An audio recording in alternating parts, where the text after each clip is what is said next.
glad to be alive. Fix it in 5. Love and neuroscience, find a way to make them jive. Fix it in 5.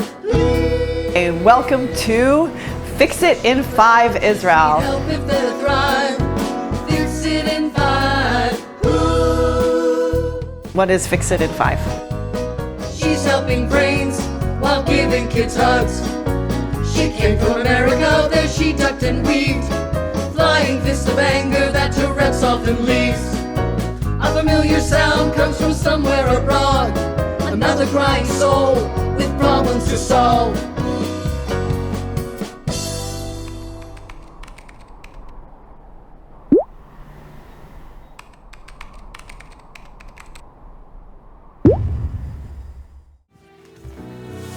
Hi Lynette, I'm Sara Leah and I'd like to talk to you about helping Shmuel and some other members of my family. Shmuel's 13 years old and he was diagnosed with autism when he was 5 years old. When Shmuel gets upset, when things don't go exactly the way he wants or anticipates, he throws things and he can hurt people, he can get violent. His behavior has gotten very difficult.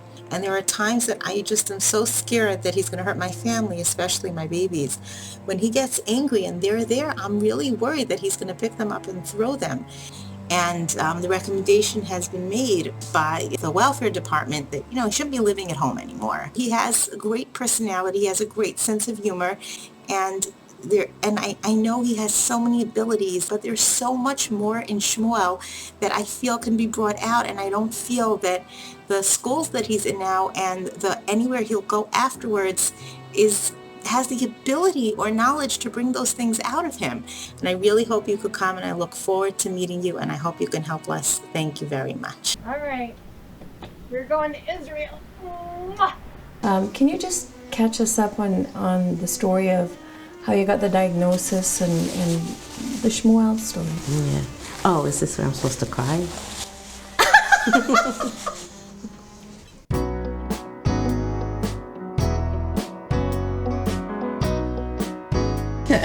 No, it's funny. Okay, so basically he was born, he passed all the hospital tests and everything in terms of hearing, but basically when he was about, 2 or 3 months old, I noticed that he wasn't lifting his head the way you're supposed to turn to the other side, and I went to check it out by a neurologist, and the neurologist dangled a toy in front of him, and for the first time in his life, he did it, even though I had tried very, very hard at home, and she said, he has no problem, you just need better toys. More and more and more months passed, and he still wasn't doing it, and he wasn't doing anything he was supposed to. I mean, he wasn't doing anything. He was literally just lying there all day. So I said, there's something wrong here, and I didn't want my kid to have a problem, but it was clear it wasn't just Was a he toy. crying a lot or passive? So he had lots and lots of reflux, and we had actually gone to a pulmonologist because they thought there was something not just with the digestive system, but also with the respiratory system, and we tried a strong medication that was like, maybe it was Zantac, I don't know, something that was supposed to help, but he actually threw it up immediately, so I was supposed to give it to him, but I stopped after that first time, and he was really spitting up a lot. He didn't nurse well, and the other thing that I noticed about him was even though I had a big beautiful crib for him and a big beautiful bassinet, all he ever wanted to sleep in was this feeding chair that my mother had given me from when I was a baby, so it was really old-fashioned, and it was tiny, and he would sleep in it. Or if I put him on the corner of the couch, he would burrow his head in it. He wanted to be, not necessarily, he either wanted to be up or it seemed to me very confined spaces. Okay. So if I put him on the couch, he'd burrow his head into the corners of the 2 cushions, and then he would sleep, and that was the only way he would sleep. And he wouldn't talk, he wouldn't say anything until he was about 2. Nothing, but he would sing, only singing. And so I put everything in the house into a song, including the names of the family members. So there was this chant that one of my kids came home with from school. I'm sure you heard of it. Hello, my name is Joe. I work in a button factory. For some reason, instead of saying that, I would say, are you busy? And then I would say, and I said, no way, and he would wait for me to say that so much that's how I would change his diaper. And one day, he was about 3 years old, and we went on a trip together, and my husband and kids went to the gas station for a minute. I was in the car alone with him, and he was getting restless, so I said to him, I started to do that chant. All of a sudden it hit me, this kid clearly knows words because he'll sing them, but he won't say them. So he doesn't need, maybe if I get him to say it, he'll say it. So I did the whole chant, and he was sitting in the back of the car, and I said, "Are you busy?" And I said, and like I saw his eyes were shining, and he was like a little porcupine. He was bristling. He could not wait for me to say no way. And then I said, "Are you busy?" And I said, and he's like, and I said, and he's like, and I wouldn't say it. And I went, and he's like bursting out of his skin. And I said, and he goes, "No way." And those are the first words that he ever said. And the family came back from the gas station. I'm like, "He said no way." And everyone was like, "Wow, why did he say no way?" And they're like, "Say it again." And of course he wouldn't say it again. But those were the first words that he ever said. And that was unbelievable.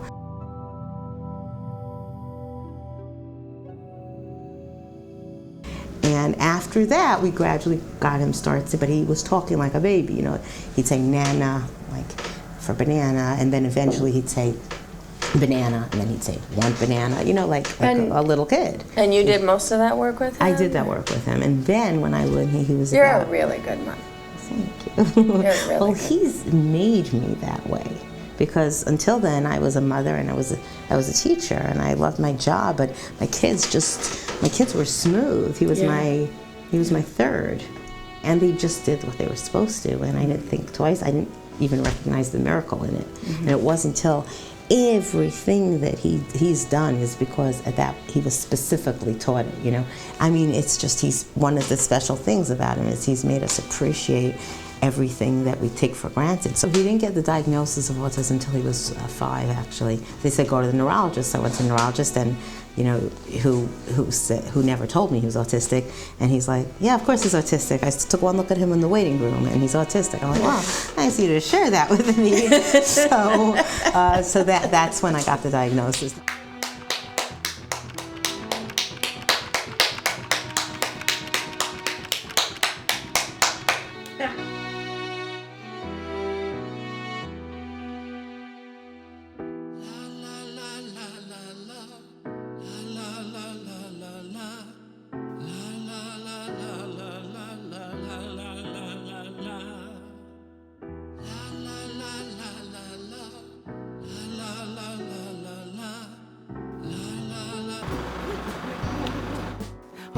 Okay, it's day 4. So much has happened. I have learned so much about this culture and this country and this particular area of Israel called Bet Shemesh.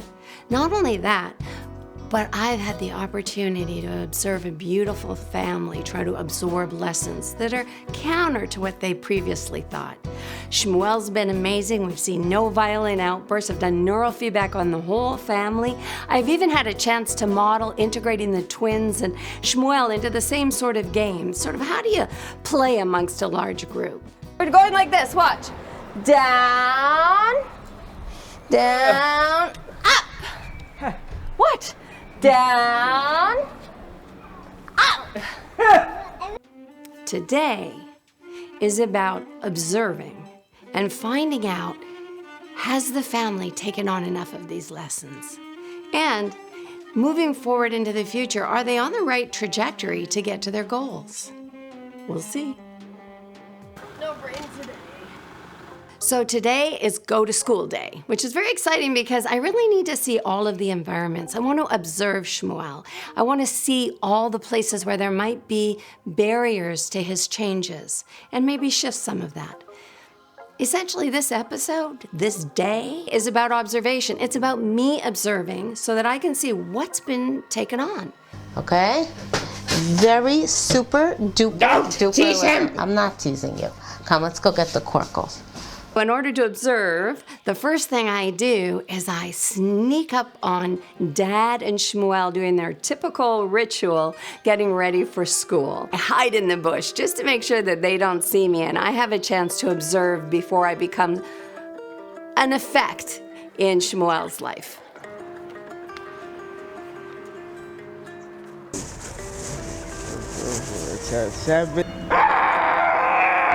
First it goes backwards, and then it goes, what does it go? Forwards, right?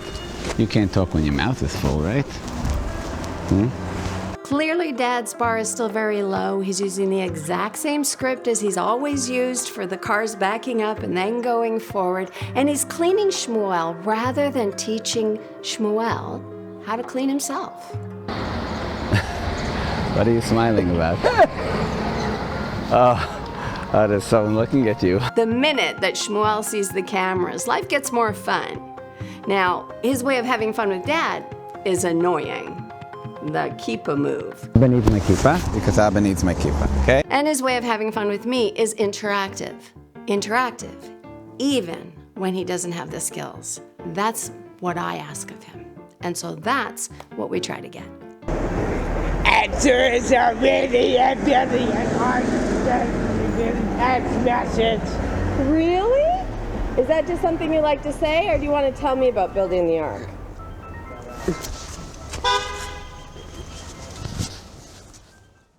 Wow, clearly Dad isn't learning just from me modeling and explaining.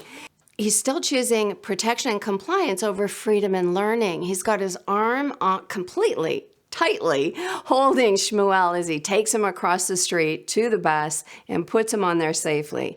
This signals to Shmuel and everybody watching that Shmuel is broken and that he can't learn and that he has to be walked across the street with restraint. I want to tell you a story. Okay, this is about my son Dar, my lovely Dar, who you all know very well. And when he was, I guess maybe 13, I change the age all the time because I don't exactly remember, but he was a big guy. And he used to love to jump and scream. And he would jump and scream, and he would scream at such a high pitch, I'd be breaking the glass of your TV screen as you watched, or computer monitor. And so, just imagine it. He would jump and scream, and he would do this, especially when he saw old people. It was like he loved to see their reaction, you know? Oh, old people, maybe they'll have a heart attack. And for a while, he would try to do it on the edge of a curb. You know, he'd go to the edge of a curb and he'd wait for somebody driving like this. And then he'd go, oh, good, old person. And he'd jump and scream. And I was doing the things that were taught me at the time. I was teaching him according to compliance, and protection. So I was acting exactly as I was taught to act. I was going, Dar, stop. And he would stop. He would absolutely stop. And so we got this sort of habit where I would be out with him in different places, and if I saw him about to do this, his knees would start to bend. If I saw an old person in the distance, I knew a jump and a scream was coming, a high-pitched, let me give you a heart attack scream. And I'd say, Dar, stop, and he'd stop. He did not stop doing it. He just stopped in the moment, the short-term stop. He didn't learn anything. Just that my voice interrupted him in a sensory way and he stopped. So I always took my kids out. I never didn't take them out. I have Dar out at the grocery store one day and I have my other daughter with me and we're going down the aisle and I'm kind of following him, and my other daughter's older than him, so she's maybe 15, 16. And I'm kind of watching Dar. He's in front of me. I'm like, please no old people, please no old people, please no old people. Sure enough, an old person comes around the corner. Dar's knees start to go. I'm getting ready to say, Dar, stop. And my daughter laughs, which took my attention for a second, and I missed my opportunity, and Dar jumped up and he screamed really high. And the guy turned white, exactly as Dar would like. And for maybe one of the few times of my life, maybe even the first, I didn't know what to say. I was dumbfounded and I just stood there. And probably in the sensory confusion created by my daughter's different response. And it didn't end there. She stepped forward in my silence, giggled and said, that's just how he says hi. Here, you can shake his hand. And she took her brother's hand and she put it forward to the man, whose color came back in his face. A smile lit up his face and he said, hi, Dar. Well, this man was so excited by this occasion that he ran around the store constantly finding ways to come around the corner and say, hi, Dar. Hi, Dar. So great to see you, Dar. And I just about fell apart, because I understood something that I want to share with you now. I was the one teaching people to be angry with my son, and they had been. People were constantly saying, "Dar, stop!" And so that they wouldn't say it, I'd say it first, in many environments and in many ways. And in that moment, I realized that, in fact, I was teaching them. It was all my fault. And life got easy. Turns out, when you walk with your child, if you walk in an accepting and loving way, and in a way that says, this child can learn, don't you worry about it, that's the message everyone gets. And the entire store was different that day. It was life-changing. I need to get that kind of lesson across to Dad.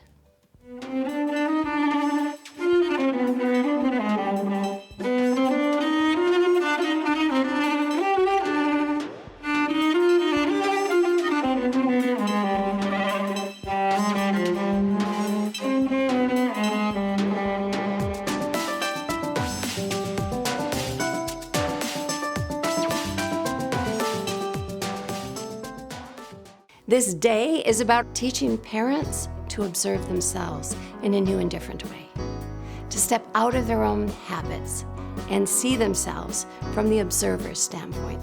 Dad is a tangible thinker. He's not very conceptual in his approach to learning, so I need some kind of gimmick that'll help show him the ways in which he limits his son and himself and keeps the bar low. So I had just that teeny little GoPro. And she had sort of whispered to me, this could be a problem, so go ahead and use the camera. So I clicked it on, and I'm just sitting there like this watching. And he was, and then he looked over at me, and he saw this camera, and he shifted in 360. And the question is, well, do you want to help me pull the sheet down, or do you want me to pull it myself? You must get it. Okay, sure. So what's good about that is you could use that. And I'm thinking a camera will help them both to think outside of themselves. You know that moment when you go on camera, like right now, how I'm feeling? That moment when you go on camera and you're aware that other people will see you, or you even are aware that you will see yourself, that you will look at yourself. And so you shift a little. I need that. Yeah, a camera might be it. I think you can use cameras as a motivator to get good behavior. Here, a lot of kids that I've worked with, they can't figure out how to do the things I'm asking of them. I take a video of them looking like they're doing it, and then they do it. I must tell you that I'm a little concerned about his taking the camera and filming it, after she has one. I understand that. I understand that. So then you get a cheap camera, right? You get a nice, really cheap camera. And when he does that, it takes a while to get another one. You know, I really wish we could take pictures. Wasn't it great when we took pictures? And, let's save up some money for another camera, and then it becomes that lesson. You asked me yesterday, how do you do life lessons? The best thing about a camera is we can also tie that to one of their goals, which is pictures on the wall. There's a concern of mine that, in a certain sense, even though he's like annoying in the morning, but a little bit, this is like my time with him. And we spoke about compliance and cooperation. I mean, you're getting him to do something you want to do because he wants to do it. But I'm going to miss a little bit. It's funny, I'm saying this now that I'm looking at a way maybe out of it. But, we run together in the morning, but he's doing it in a way that's being very playful and mischievous. But I get it. I miss when my son used to say Roger Rabbit too. It was really, really, really cute. But I also see that he's accomplished so much, and I love that. So it's just a new love. So today, goal number 1, help Dad appreciate teaching in this messy, freedom-seeking, independent way, rather than valuing compliance and protection. And do that despite his fear of social judgment in this very secretive society. Whew.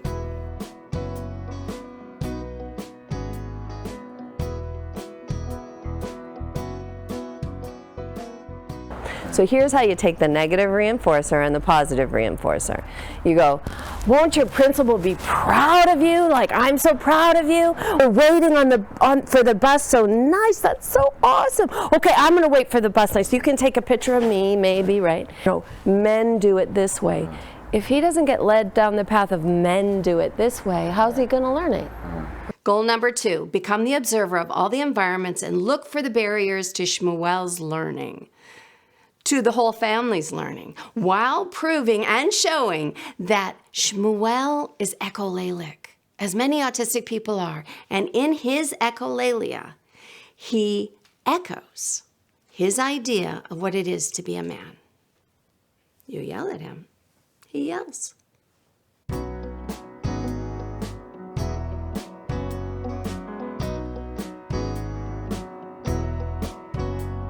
Boom. So there's a lot of tension getting him out, so I just use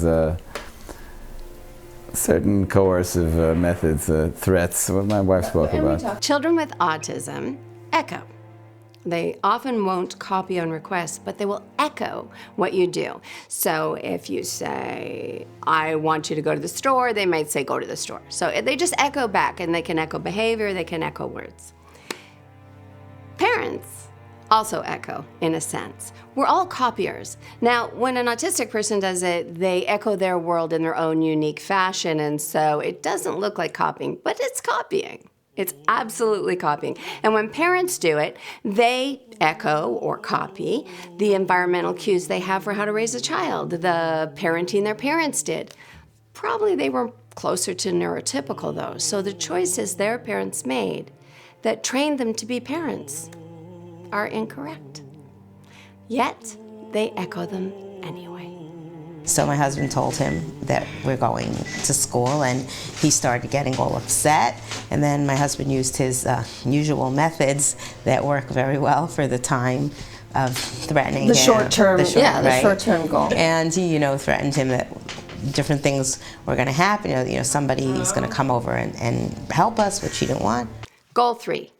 Get mom to explain a little less and a little more efficiently. Get dad to explain a whole lot more. Get the meeting in the middle in a place of balance.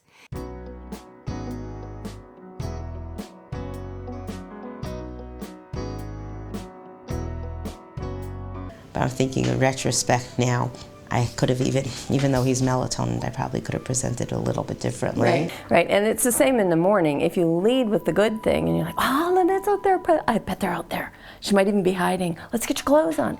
It's like you always want to keep his focus because he, again, that follow the stimulus, right? If you give him the stimulus of this is a problem, you don't like a break in routine, he won't like a break in routine and it'll be a problem.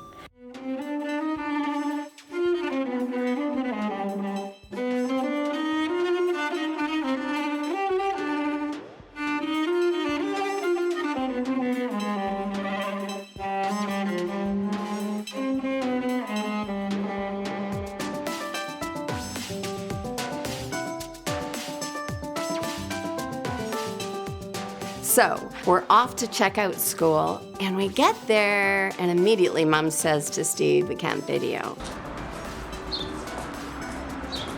What is that? It's not video, though. Right? It does do video. Well, because I'm really nervous. And in fact, there's a lot of controls even around picture taking. So Steve is put in the position of taking pictures that do not show anybody else, not the teachers, not the other students. And Mom and I are just watching, and all we observe is that Shmuel is sitting nicely amongst the other kids, and then he gets up and makes a sandwich, and he eats the sandwich, and this is the lesson of the day, but Shmuel can already make a sandwich, and he can already sit pretty nice. They only speak in Hebrew, which might be very exciting and good for him as far as stimulating his learning.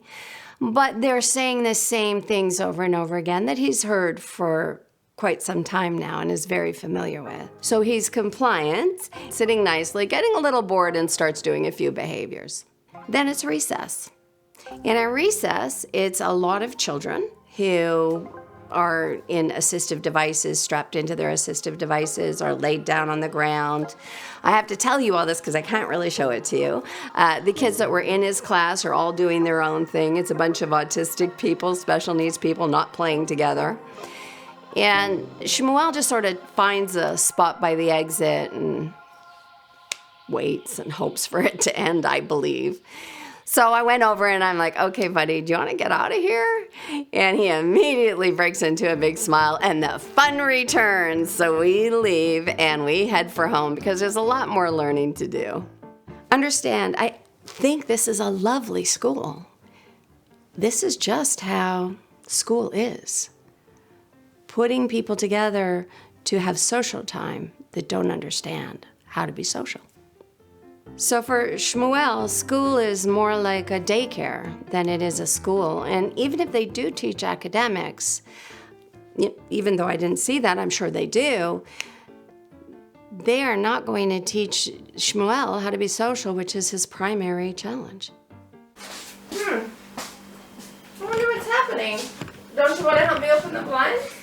Because interaction, rather than rote skills, is what teaches friendship, which is a social skill.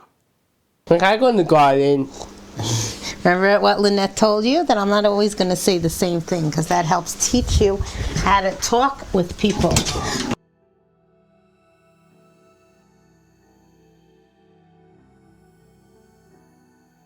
You would like to go in the yard? yes. Okay, so I'm going to find the key in 2 minutes, okay? You want to go on the porch while you're waiting? So I echo Shmuel's yell so that he can hear his yell and then also hear the difference when my voice shifts to sweet. You could just say no. No, but Oh, great. Now I know what you want. Okay, let's go outside. Are we going outside on the porch or not? Okay. Honey, you can say, I have to go to the bathroom. Then I won't follow you. Or you can slam the door.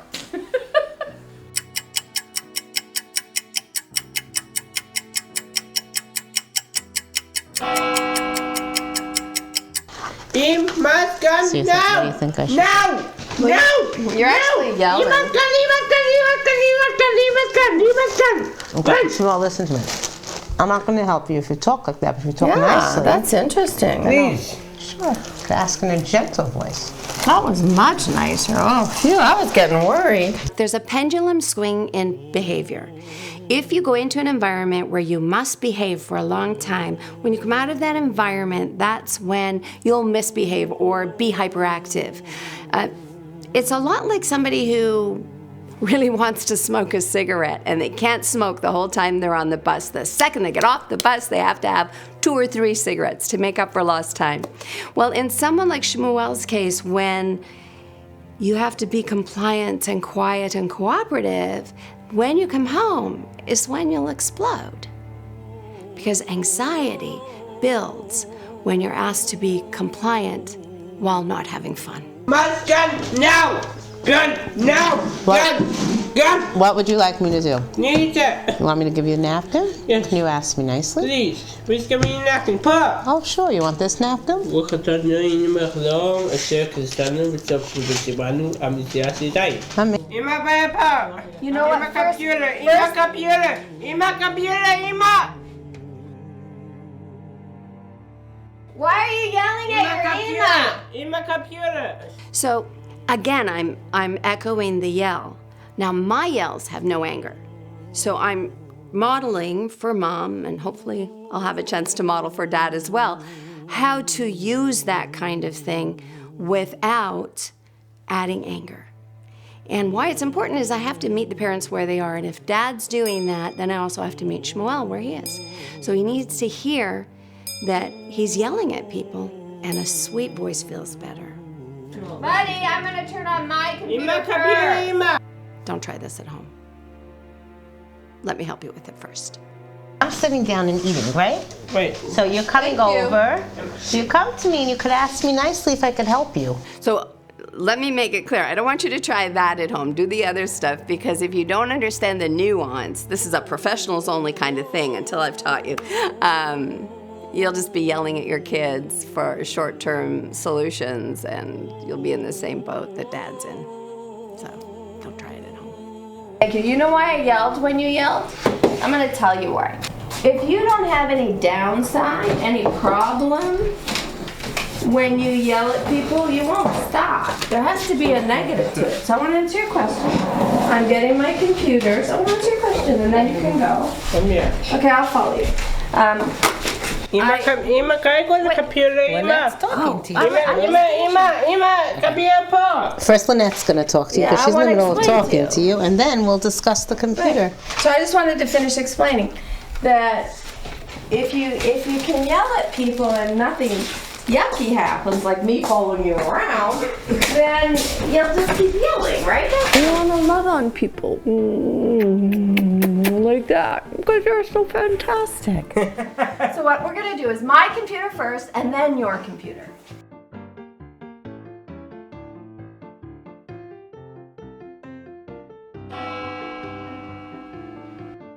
I also want to have an opportunity to just compliment him. Compliment, encourage, wait, let him have the freedom to do it himself while my personality says, I know you can.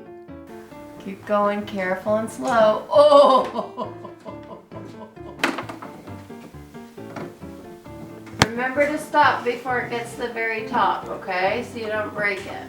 Because we don't want it broken because we need it for tonight, for privacy. And then you celebrate. And it's in the celebration that we are able, Shmuel and I, to shift the whole energy into a kind of happy, joyous event. Nice! Well done! Nice! That's a cool sound!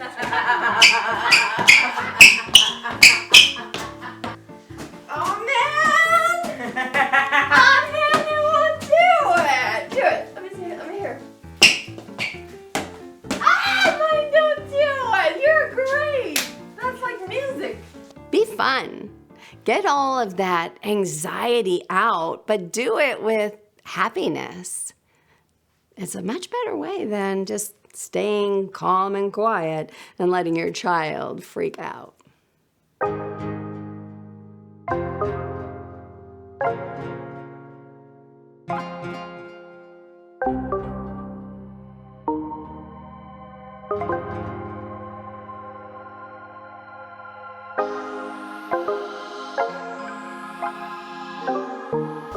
So, you want to talk about school? No, do you? Yes, let's go. Oh, did I mention that since you started working with Shmuel, his bowel movements have gotten a lot better? Yes! Oh yeah, actually tell the camera all about his bowel movement. They're brown? No, really, it's just that they're clean breaks now as opposed to the kind of things where he was dirtying his underwear. Right. And he hasn't been doing it every day since he's been home, every other day or so, where he goes to the bathroom, takes off all his clothes, and goes, as opposed to, you think what you did so far helped clear up the confusion with the gas and the... Maybe a little clear up the confusion with the gas and the bowels. Maybe softened it a bit because now, so if you've got stools sitting low in the, in the system, it affects the, I can't think of the word. Sphincter. Thank you. And it leaves it kind of stretched out, and so you have leakage, you have anal leakage. And you have anal leakage when the colon is removing all the liquid from the stool, and so some of the juice is leaking out, right? So then you end up with mess. Like all these different things create mess. So if we're softening it and making him less anxious too. So when you're anxious, a lot of these things happen, and it plays out like this, and it causes all kinds of issues. So if he's... Okay? Yes, thank you. Thank you for remembering the list. That's fantastic. So, I think that a little bit of all of that, and then the fact that he wasn't at school. Because if he's at school and they're asking first, when he goes to try, they're lovely, but if it's right away, it's like, please sit down, then right away he knows, oh great, now I'm not going to be able to. And by the time they're okay that he stood up, he's already got the it's not going to work feeling and nervousness because he can't do it the way everyone else does, whatever his feeling is. So then he's holding. I think some of it may come back the second he goes back to school.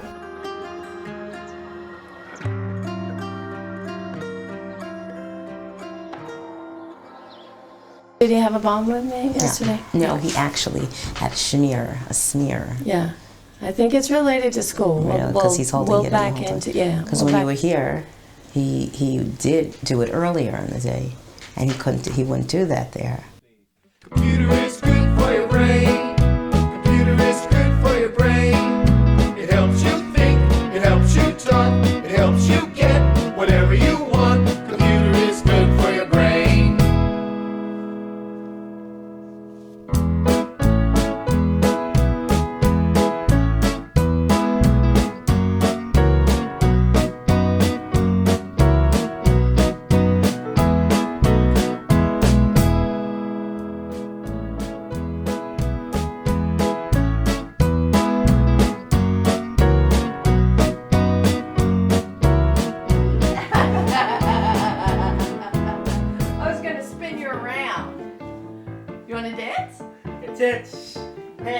Then you can say no.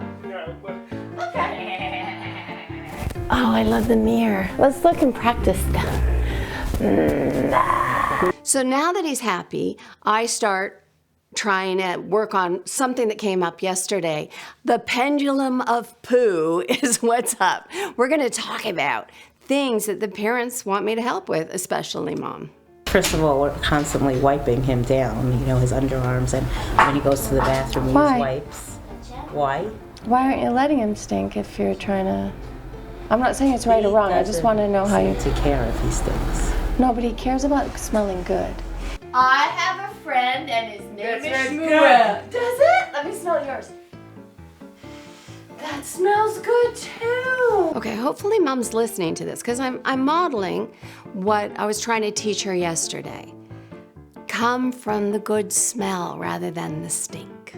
I think if I can get you to shift anything, it's that. It's like the negative stuff's not working well, right? Did you have a shower? Yes. Wow, you smell so handsome.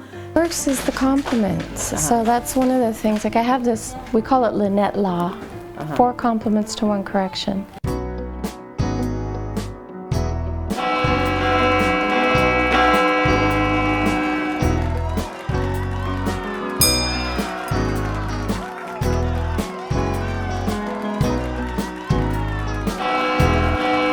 So he's more likely to bathe to smell good than he is to bathe to not smell bad. What do you like better, a bath or a shower? Shower. I like a bath. You could ask me what I like. And there's no pressure. He's not having to have a bath right now. You're just talking about it. And you're just planting. You're planting the seed. You smell so good. I love it when you smell so good. And he's getting all this gorgeous, snuggly, yummy stuff. The trick to parenting is you have to remember where you are at all times, where you are in the trajectory of learning as you head towards a goal with your child. Say, what do you like, Lynette? A shower or a bath? Oh, thank you for asking. I like a bath. It feels warm and fun and relaxing. And I go, oh, now I can relax. Then you mention, oh, too bad you don't smell good. I love it when you smell good. It's not, oh, you stink or oh, you smell bad. That doesn't teach.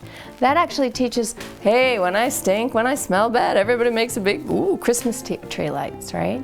That actually kind of reinforces the problem.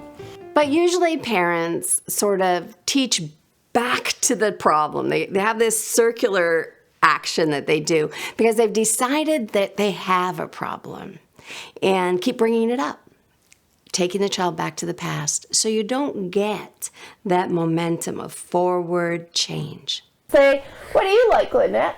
What? Ask me. Say, what do you like, Lynette? What?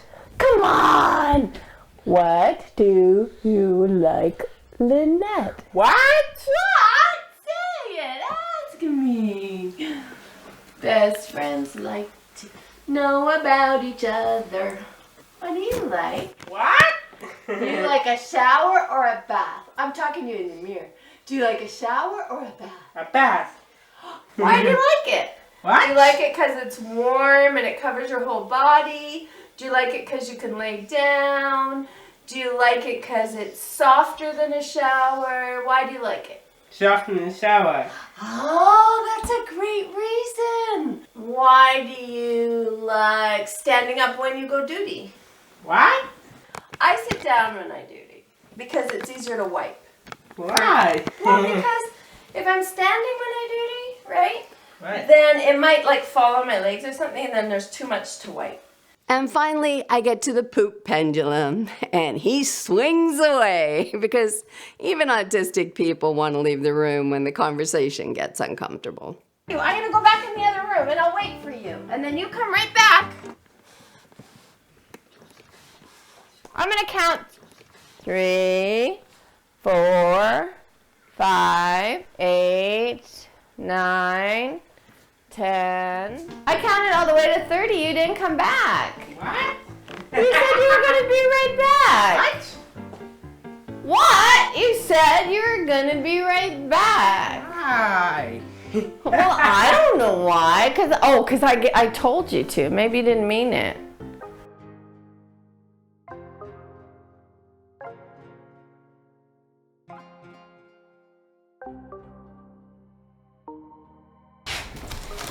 You want to do it in this room? I love doing things different. Do you want the picture game or the man eating? Man eating. I always ask for cooperation from a person, neurotypical, autistic, schizophrenic, in a way that helps them understand why they want to cooperate, not why I want them to. And here's something interesting to me. It seems like you have more of a problem with your temper when you've been to school. It might be a coincidence, but it is interesting. It's an interesting coincidence. So I'm going to help you with that right now. Right here. Thank you, sweetheart. You ask for cooperation and give an explanation that supports their wishes. That's how you get true learning as somebody complies. Please don't squeeze my cheeks. I don't like it. You're very Shmuel. I have a grandson, Shay. Do you want me to sit? Do you want me to sit with you? Yes. Okay, I can't sit with you. You squeeze me because I don't want to sit with you. It hurts me. She get it to her. Don't push. Don't push. If you want me to lie down, I'm gonna lie down. You could say, could you please lie down? Please. You want me to lie down? Yes. Excuse me. Nice talking. I love that you said, excuse me.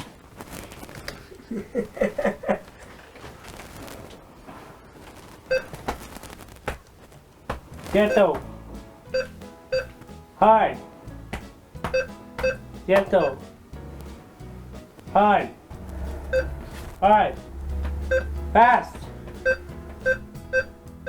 2 emails. You see 2 emails again? No. Do you see 2 Lynettes? They blow. Do you see 2 Lynettes? Yes. Is that no? I wonder why he... Okay, so my neurofeedback goal right now is to calm the sensory confusion that was caused by the transition between school and home. This is a good reason he'll want to do neurofeedback, because I do all his things with him then. That's what I don't avoid it then. You're right. In fact, he'll want it often for that reason, just to relieve the feeling of being challenged on the time. It's one of the other reasons. So good noticing. Feeling a little different, honey?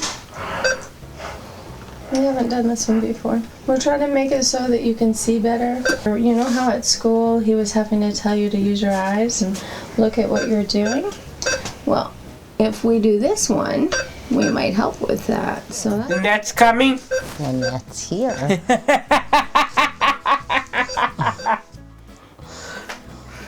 Do you know why I came? I came to help you, but I also came because you're awesome. Halash. Halash. Halash.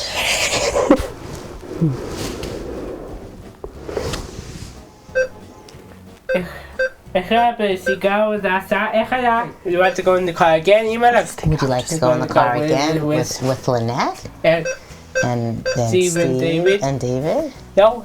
No? And Ema? And Ema? Again? Would you like to go in the car again with Lynette and Steve and David and Ema? And Shmuel? And Shmuel? No.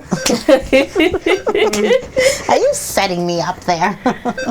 You can have. All right, and we are done. It's close enough, isn't it? Yeah, Good you can have job. Good job. You did so good. Thank you so much for letting me help you. With the glasses and that? I don't know where I put them. That's a great question. Shmuel, my glasses are on the shelf. Thank you for asking. You want me to show you? Yeah, because see she's Shmuel? going to be very upset if you take it. Thank you for asking.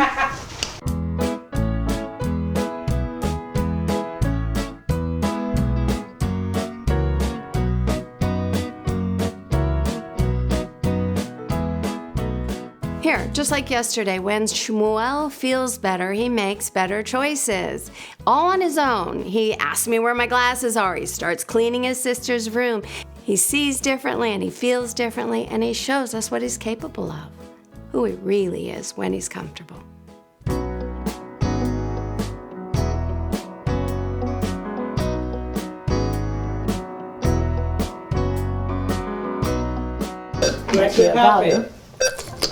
You could have that. I love that you ask. It's awesome.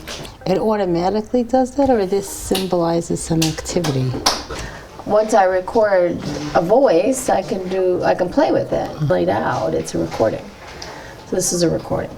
Okay. Great amount of challenge. Like here, see, this is movement. So that was again, see, this is it's pulling out. He's playing with you, so I have you in A. So see how the amp has A, C, B, D. Some really weird thing happens and I change my mind about software on yours, and there's even more choices. So odd, 0. Should I push harder? Can you feel through that? Yeah. Okay. 0. Feel how the back of the head is really sort of like a projector screen. So this is where you see back here, and we are done for the day. Nice work. Okay. And that's where the map is. So capable. He's like, good, they're busy. Shmuel, what you doing? What's that? Those are for parties. I save them for when I make a party, so please put them back so I'll have them. Those are party cups. It's not a party now. It's not for a party. Yeah, because if you put them on the dresser, they're going to get dirty. Aye. I need the water, Shmuel. I want to have some coffee. Me and Lynette want some coffee. Because if you put them on the dresser, they might get dirty. And when I make a party for someone, I'm not going to have clean cups. Thank you so much for listening. Thank you so much. No, I won't thank you. This way when we have a party next time, we'll have nice clean cups for the party. No, don't tease him. I'm not teasing you. Okay, are you going to go on Queens now while I finish up with Lynette, and then we're going to be able to play chains later? Listen, Shmuel, I need you to step down from here so I could finish. You know, when you growl, I can't hear you. Okay? Listen to me. Iman, I need to talk to Lynette. Guys, I need you to close the closet here. Okay, you better let me go up there. Okay, let's see. Okay, Shmuel, please close the cabinet. I don't want anything to hurt somebody. Okay, so please close the cabinet. All right, Shmuel, do you want to come now to do something in the other room? As soon as I finish with talking with Lynette, I'll be able to do the chains with you. Okay? Good. But if you're not doing something, I'm not going to be able to talk to Lynette, and we're not going to be able to do the chains. I need you to do something safe while I'm talking to Lynette. Otherwise, we're not going to be able to finish and do the chains. Mom is patient, consistent, loving, has full explanation. She's very clear about what she wants. However, her explanations are about herself and what she thinks is important. So she's missing a beat there. Fortunately, though, she does know how to bribe. That works. Man, can I get your quackles? You want to get the Quirkles? That's a safe thing I could give you. That's a great idea. Come, close the closet here. I can't, Shmuel, I can't get you the Quirkles if I'm worried that it's not safe. Okay, close the closet. I'll go get the Quirkles. Okay? Very super duper tease him. I'm not teasing you. Come, let's go get the Quirkles. This "don't tease me" interests me. I'm not sure where it's coming from. It could mean don't talk down to me. And that may be the way that Shmuel interprets it when you're kind and consistent and full of explanations that have nothing to do with him.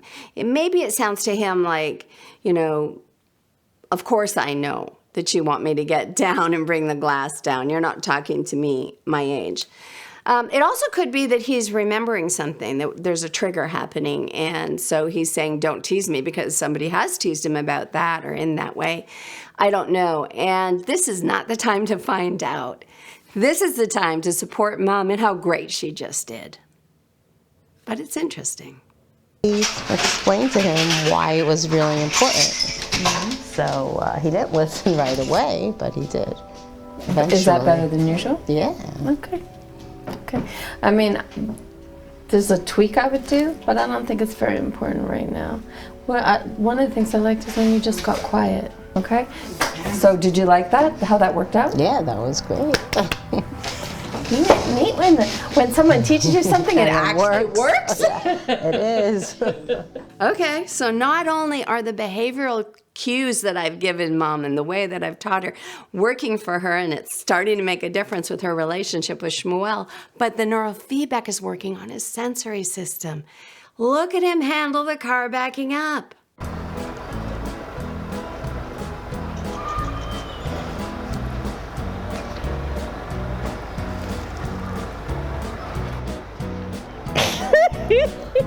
Then look aghast at the camera. Okay, would you like to explain that? Sure. He's a ham. He knows what we're doing. He's feeling calmer from the neurofeedback, and your husband's not here, so the game doesn't have to happen. Should we tell Relena to back up again? Good job, Relena. Look at her. She's great. Okay, this is an important step. I really have to reinforce for Shmuel that it's fun to be happy when the car backs up. Oh, she's a really good backer-upper. If it isn't fun to be happy when the car backs up, then he's gonna go back to having fun screaming when the car backs up. I think in many ways that's the most challenging part of autism for me, is seeing how often a child's negative behavior is reinforced in a home, in a school, in the environment.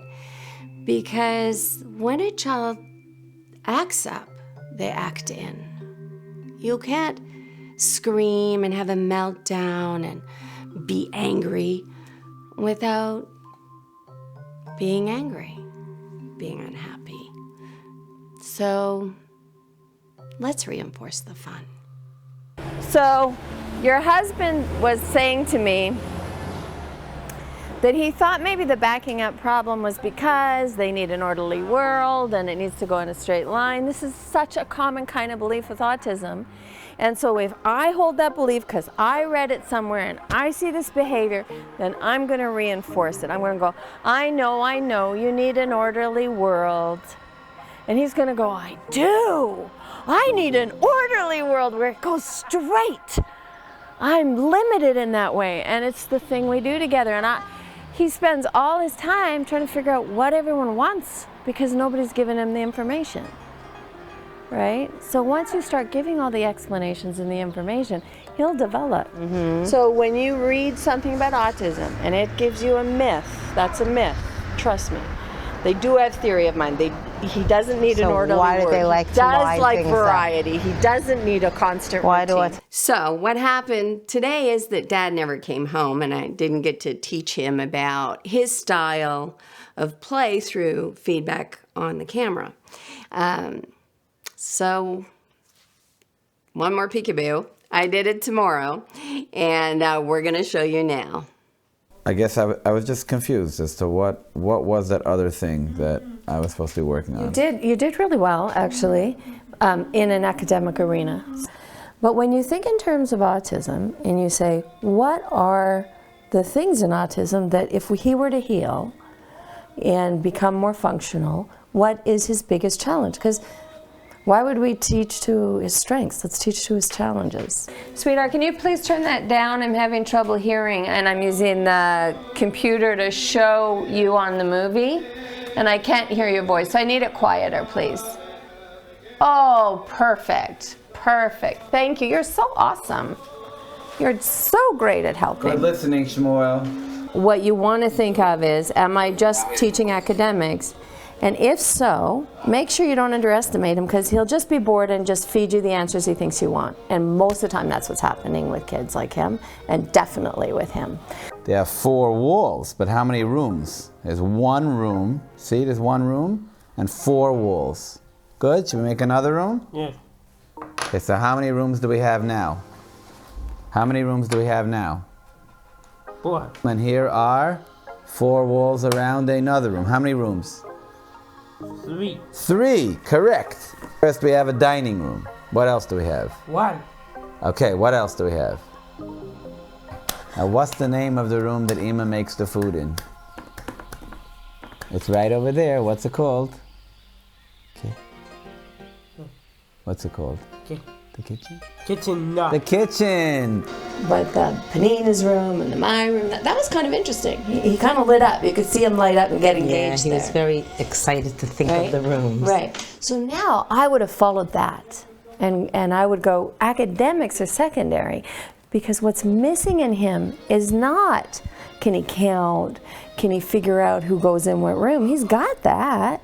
What's missing is, what do I do with that knowledge? Learning has blind spots for everyone. In Dad's case, he is a tangible learner. I'm a conceptual teacher. We're looking for change, huge changes that happens when you do a paradigm shift of concept.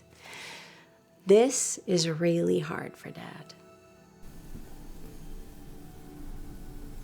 To some extent it has to do with the way I think. I know. I know, and it's okay. Maybe things that I take for granted that I might not be able to spell out what it is I'm taking for granted. I'm not even sure what that means. What does that mean to me? And it's common in many men and boys, especially boys with autism, to have a little difficulty or a lot of difficulty with conceptual learning. That's Bracha's room, right? And it's full of magazines and stuff. And he would kind of like to have a bunch of those, right? So that's something that could come up. You could go, oh, that's Bracha's room.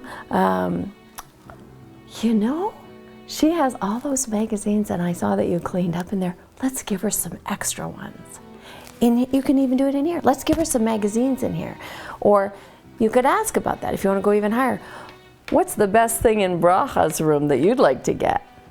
Right? Those are questions, and those are hard. Questions are the hardest level. But it's all about, well, why do you think that Bracha likes to have magazines?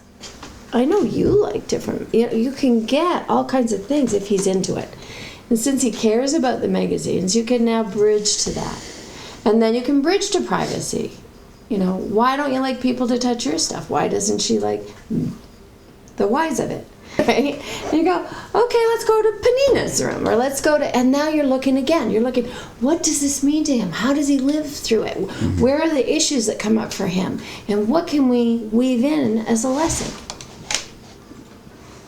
I am exhausting you guys because this is a lot of hard work. Yeah, this is like my grandpa. I'm not sleeping. No, I'm just resting my eyes. No, I just don't sleep enough. I always tell my students if I were sitting in a classroom, my eyes would close, but I'm always the talker, so it keeps me awake.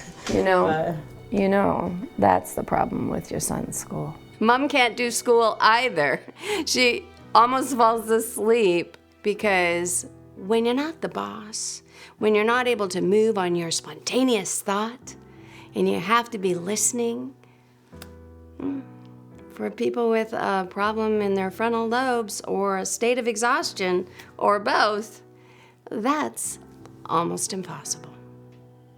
When you're not engaged, you check out, you fall asleep, you daydream, and people who have a focus issue often need to be the talker. They need to be the one with the role. They need to have something they're doing. So you think that school is just forget everything else he said, it's just way below his level? It's so below his level. There's nothing. That's why I was joking around with you. I said he's the valedictorian in this class. Yeah. If I was designing his program, it would be all experiential. So that's he'd go to a swimming class and he'd go horseback riding and he'd go skating and be all experiential. Right. Two of the things he does do. He spoke about only that, once right? a week, but she's saying it should be all that, like a lot. It would be all that That's stuff. what race shit is. And it would be real things. It's not like, it's so funny how we do that. We go, oh, they have a problem. Let's take them in this room and get them to move their bodies this way and do this stuff. But if you throw them on a pair of roller skates, they not only do they get the same benefit, but they get an extra benefit, which is now I have a skill that I can use with other kids. When you put a child with autism in a school setting that isn't interesting to them, it just zones them out. So in school, it is really limited to how much he's going to gain from that. And I think that it makes him anxious. That it tricks you because he looks not anxious. He looks like, he's sitting there and he's waiting and he's checking out. And then it's his turn. And there was probably great benefits as he got Hebrew. That was probably very challenging and enlivening for his brain, and there was probably a lot of benefits in that place.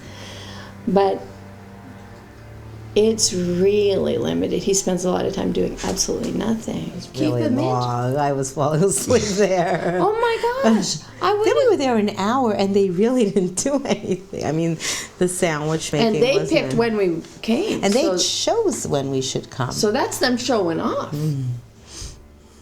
So we have to think about this and your goal. You either adjust your trajectory and know that you're going to head somewhere else, or we really talk about it.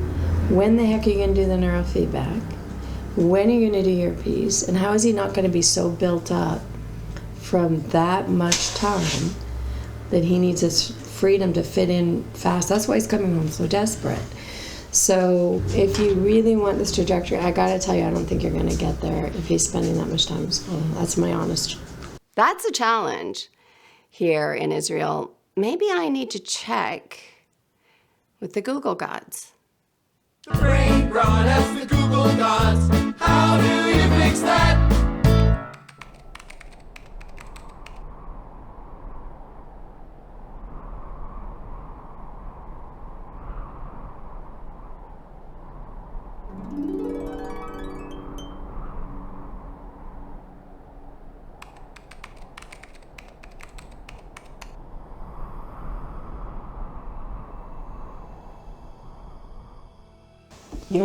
You're saying that after the neurofeedback, we do the neurofeedback session when he comes home, and then I should just let him go on the computer while I play with the kids?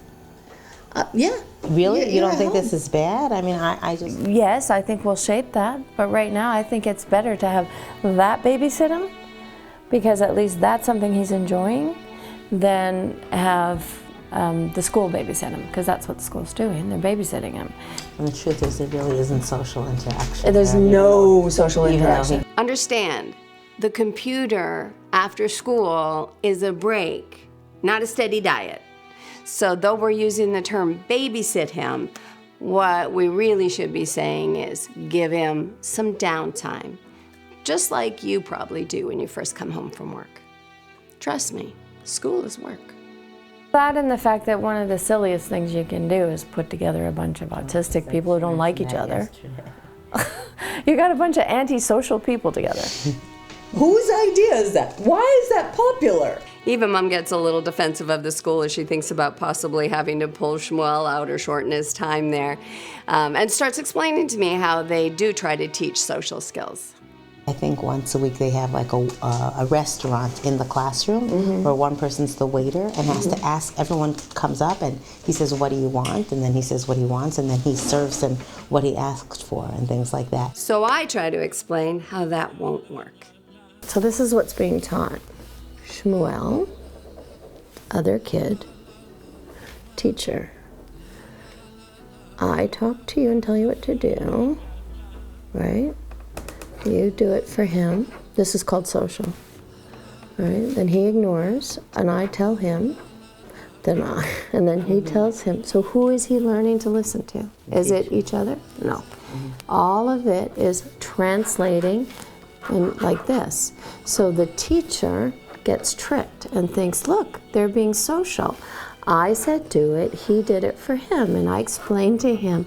But no, this kid is paying, his ears and his eyes and his attention are to the teacher. His ears and his eyes and his attention are to the teacher. The only way to teach social is to be social. He's not learning anything about liking this person or cooperating with this person. Okay, I only have one more day. We even peaked it tomorrow. Dad still sees social as laying down rules for everybody else to follow. So I guess I only have 2/3 of a day left to try and help Dad move to a place where he can shift into a real relationship with his son. Whew.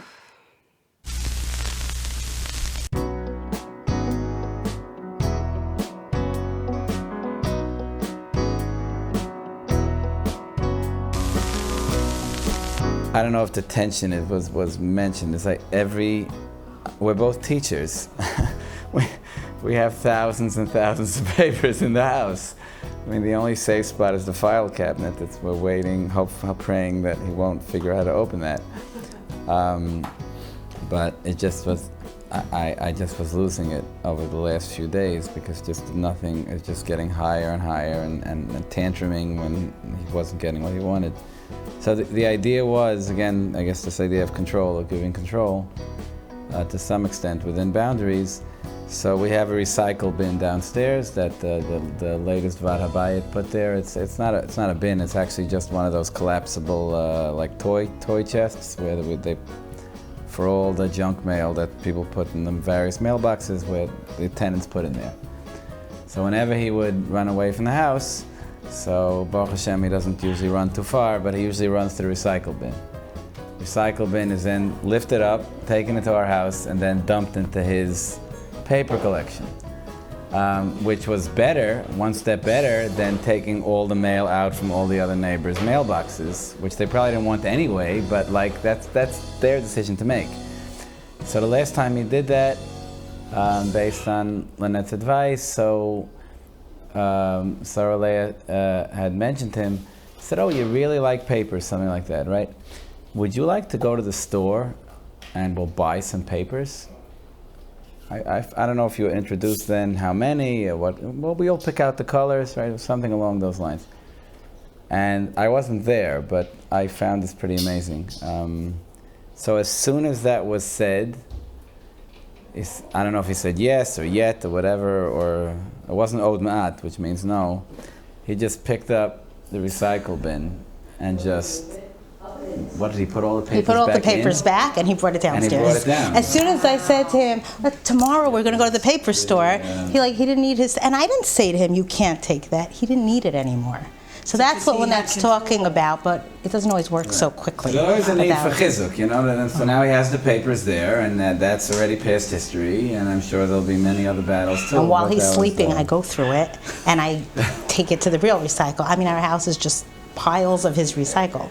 So I'm always going through it so that we don't have so much. So we have to modify it. But that was just an example of Lynette's thing. You give control so you get control and what you really want, what's really important to you.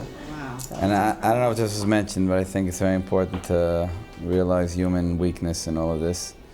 And the fact that as parents, same I guess with any normal children too, that there are going to be a lot of times when the kid just drives you crazy and that's it. You're going to blow your stack and in various ways. And so just like the kid has to be able to deal with those kinds of situations, you have to be able to allow that for yourself too. That doesn't mean...